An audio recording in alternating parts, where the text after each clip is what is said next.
দলের নেতা। আসসালামু আলাইকুম রহমতুল্লাহ।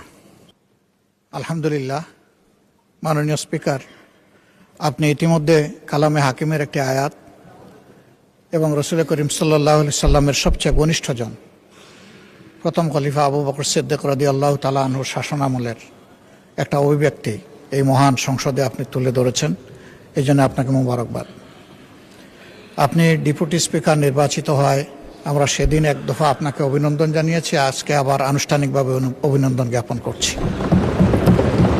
ধন্যবাদ।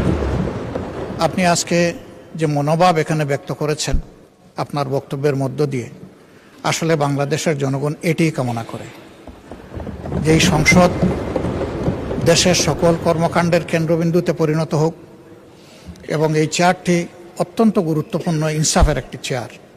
এই চেয়ারের জায়গা থেকে আপনি ইনসাফের যে বার্তা দিয়েছেন যে আপনি নিরপেক্ষভাবেই সব কিছুকে বিবেচনায় নেবেন এবং যার যেটা পাওনা তাকে সেভাবেই দেবেন।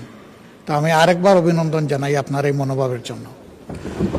আমরা আপনাকে আশ্বস্ত করছি আপনার দায়িত্ব পালনকালীন সময়ে আমাদের পক্ষ থেকে আপনার নেওয়া সঙ্গত সকল পদক্ষেপে আমরা সহযোগিতা করে যাব ইনশাআল্লাহ।